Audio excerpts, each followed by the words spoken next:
कानपुर से खबर है। आपको याद होगा कि कानपुर के एक बैंक में एक लड़की जिसका नाम आस्था ठाकुर है और उसके जाति सूचक शब्द के इस्तेमाल को लेकर लगातार एक वीडियो वायरल हो रही थी और उसके बाद उसी आस्था ठाकुर से हमारे संवाददाता ने आदर्श सिंह ने बात की है। दोनों पक्षों को समझने की कोशिश की है कि आखिर ये विवाद इतना ज्यादा किस आधार पर बढ़ा है। जरा सुनिए आप। हम आज आगे बढ़े, शाम के समय सब हम बैठे हुए थे।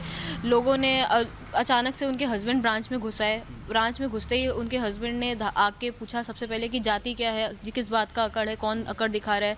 आते ही मेरी डेस्क पे बोला कि तुम्हारी गर्मी निकाल दूंगा, तुम्हारी हेकड़ी निकाल दूंगा। उसके बाद महिला के सम्मान के नाते मुझे जो सही लगा उस समय एक्शन लेना मैंने लिया सर। देखिए, क्योंकि इस मामले को पूरा कई बार जातिगत रंग देने की कोशिश की जा रही है। आपने एक शायद कुछ अपशब्द का भी इस्तेमाल किया था उस समय पे। आपने कहा था ठाकुर, लेकिन ठाकुर पर ही सबसे ज़्यादा जोर दिया जा रहा है। आपको लगता है कि सही हो रहा है? क्योंकि सोशल मीडिया पर जो नैरेटिव बन रहा है उसका एक पार्ट चलाया जा रहा है, एक ही वीडियो का एक हिस्सा चल रहा है। सर देखिए, आप 43 सेकंड की वीडियो से जज नहीं कर सकते कि क्या सही है क्या गलत है।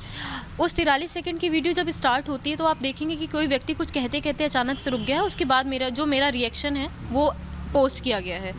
एक्शन किसी ने नोट किया कि वो रिएक्शन किस एक्शन में आया था। कोई व्यक्ति एक महिला के लिए आकर के अगर ये बोलेगा कि मैं तुम्हारी गर्मी निकाल दूंगा, उसका क्या कथन होता है और उसका क्या अर्थ होता है, मुझे ये जानना है सबसे पहले।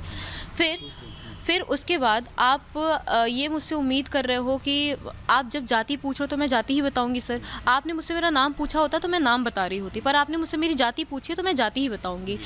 अगर लोगों के मैंने देखे उसमें कमेंट आ रहे हैं कि आपको बोलना चाहिए था जाति की जगह, आपको ये बोलना चाहिए था कि हिंदू हैं आप, सनातनी हैं। मैं हिंदू कहती तो आप धर्म की बात ले आते कि सामने हो सकता है कोई अपोजिट धर्म का बैठा हो। मैं अपने आप को इंडियन कह रही होती तो शायद आप ये ले आते कि देश विदेश की राजनीति का कुछ मामला है। तो आप मुद्दा कुछ भी बना सकते हैं, तूल देने की बात है बस।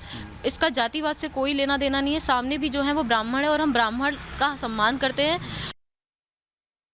आस्था को वहाँ पर उस चीज़ से इतना क्यों प्रॉब्लम हो, मुझे सीरियसली नहीं समझ में आया।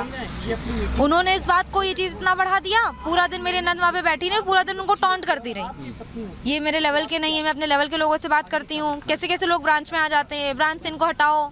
हालांकि ये कोई तरीका नहीं किसी की फैमिली से बात करना, और जब अगला आपको रिस्पॉन्स नहीं कर रहा है तब भी। फिर आपके हस्बैंड की एंट्री कहाँ से होती है? मैंने जब 3:30 बजे से ज़्यादा होने लगा टाइम तो मैंने अपने हस्बैंड को कॉल किया।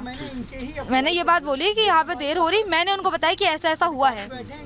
वो यहाँ पर आकर के उन्होंने आस्था से नहीं अपनी बहन से पूछा कि यहाँ पर क्या बात हुई है, और अगर कोई दिक्कत है तुम्हारे साथ तो तुम 100 नंबर पुलिस को डायल करती है। एक बार पुलिस आती, महिला पुलिस अपना देख लेती क्या है।